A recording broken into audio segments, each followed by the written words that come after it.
Hello everyone. It's me again. Today I will recap the movie Extraction Part 2.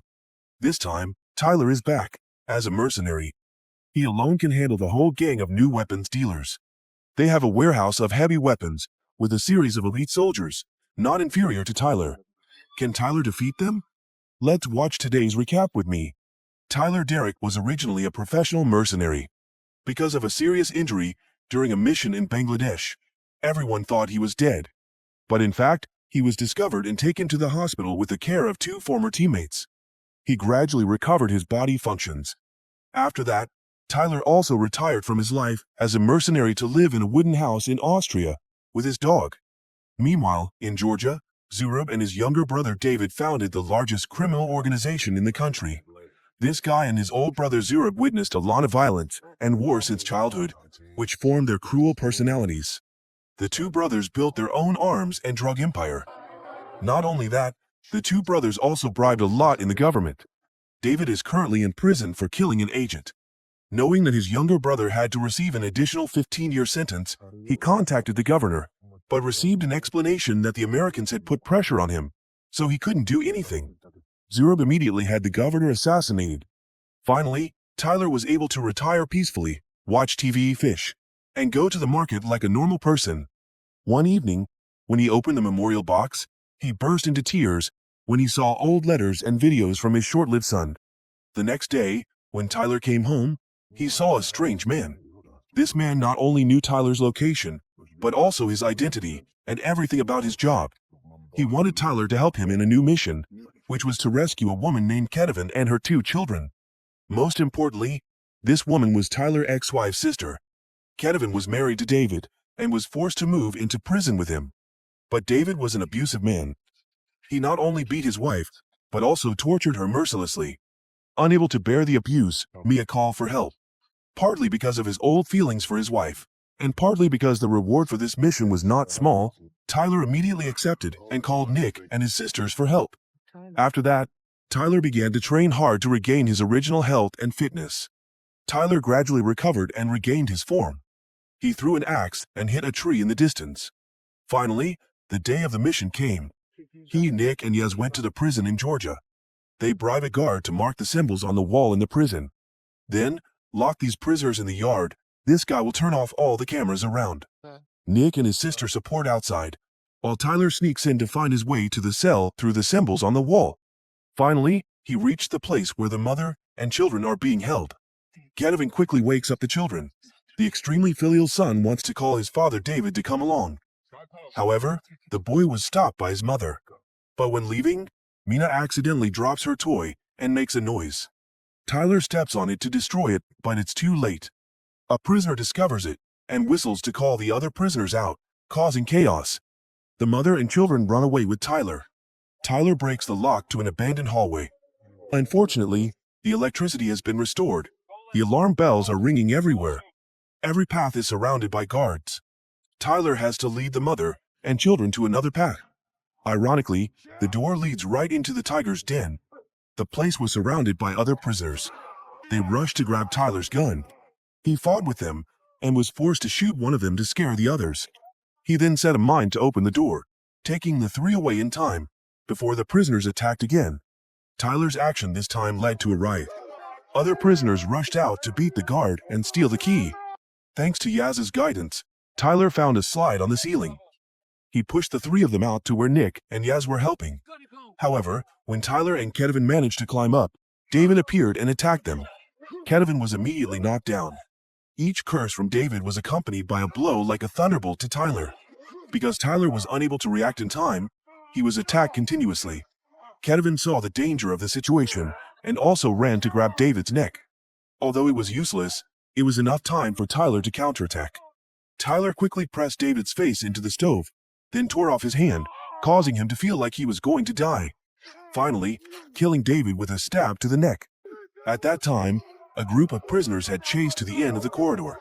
So Tyler told Nick to take the children away, and he would find another way out. The riot also brought the police here, and a fierce battle broke out between the two sides. Tyler and Kevin were also forced to cross this battlefield to escape. He could only walk and shoot, but unfortunately, his ammunition was limited. and he could not shoot randomly. The prisoners saw Tyler and were just waiting to pounce on him. Tyler quickly counterattacked them. Kevin next to him used a shovel to increase his momentum. Finally, Tyler's gun ran out of bullets. Tyler had no choice but to put down his gun and use a knife to fight hand-to-hand with them. Tyler had to fight many people while protecting Kevin. Tyler then hugged Kevin and threw out a grenade. The explosion opened up an opportunity for the two of them. But at this moment, Tyler was hit hard in the head, and his face was dizzy for a moment. Tyler was bleeding from the head. One of them took the opportunity to carry Kevin away.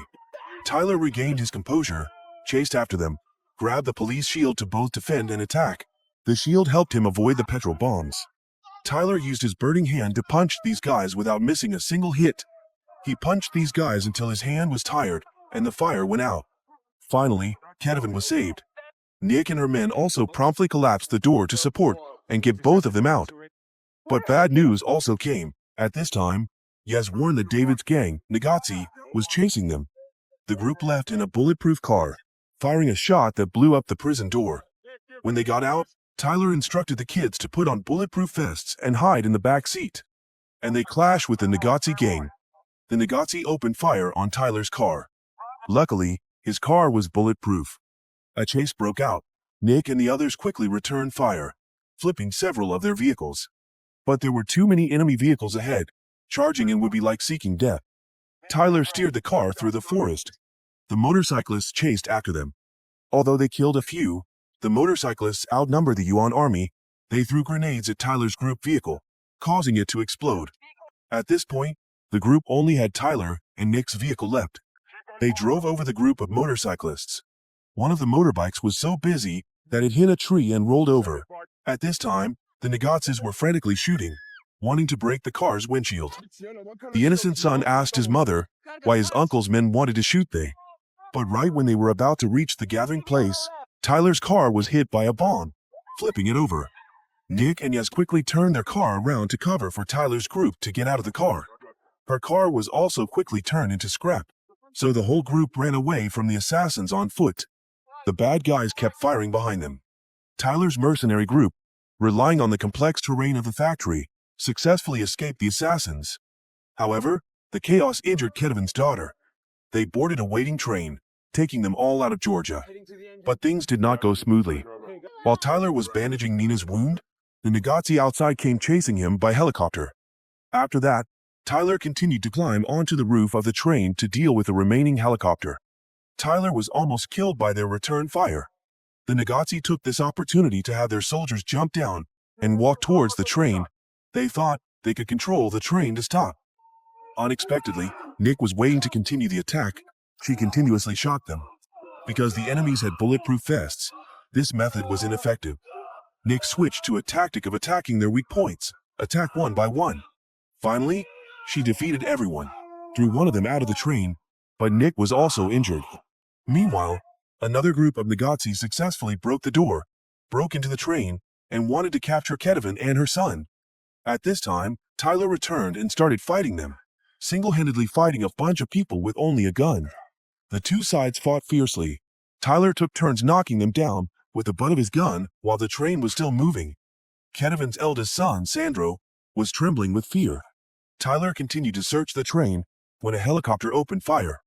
Luckily, he quickly hid in time to destroy all the enemies. He climbed onto the roof of the car, took out his machine gun to fight, and attacked the helicopter. But inside, Nick discovered that the enemies had damaged the braking system, and the road ahead was dead end. Tyler only had time to tell Kevin and her 3 children to hold on to the safety net. Immediately after, the train derailed and rolled away. Fortunately, everyone was fine. Everyone turned to the water to move.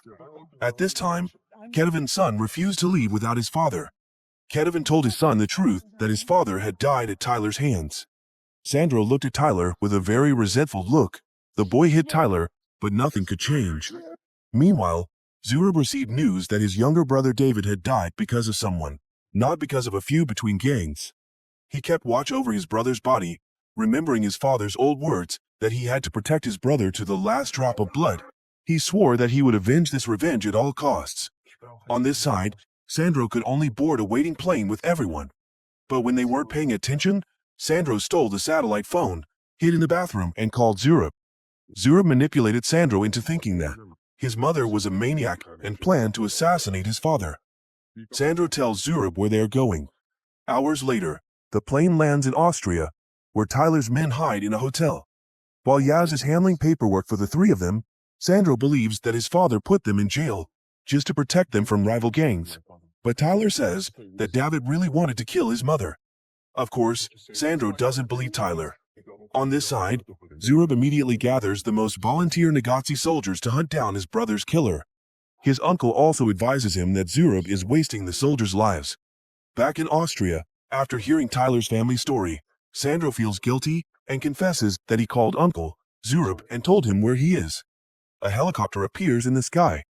The Nazi had chased them here. Tyler immediately took everyone to escape. At this time, Sandro texted Zurab to meet him in the alley behind the building. Kevin saw her son's unusual behavior. She knew right away that he had revealed the location. She angrily questioned Sandro, but the boy only had his father in mind. At this moment, the helicopter had frantically fired into the house, with the motto of killing by mistake rather than letting go. So he didn't care about the life and death of Kevin and her children. When they finished sweeping and were about to turn around, Tyler took out a grenade launcher, but unfortunately there was no one left. They dropped people on the rooftop, and the hotel below was also surrounded. The police saw the riot and also came, but were mercilessly shot by the Nazi. The police didn't expect the enemy to have such strong firepower. Inside, everyone had gotten into the car, but Sandro opened the door and ran away, forcing Yaz to chase after him. While Tyler's group left first, the Nazi blocked the roads and kept shooting at them, forcing him to retreat. Sandro ran to Zurab. He put down his gun and called his nephew to his side. At this moment, Nick drove to the rescue. Unfortunately, they shot her once and flipped the car, but luckily Nick was fine. However, Zurab refused to let the two of them go. While fighting back fiercely, he threw grenades to find a way to escape in the garage. At this time, Kevin and her children were trembling and hiding inside. Tyler had to fight alone against the enemy. He shot down a group of people and fought with his bare hands with the remaining one. This guy slashed many times trying to kill Tyler.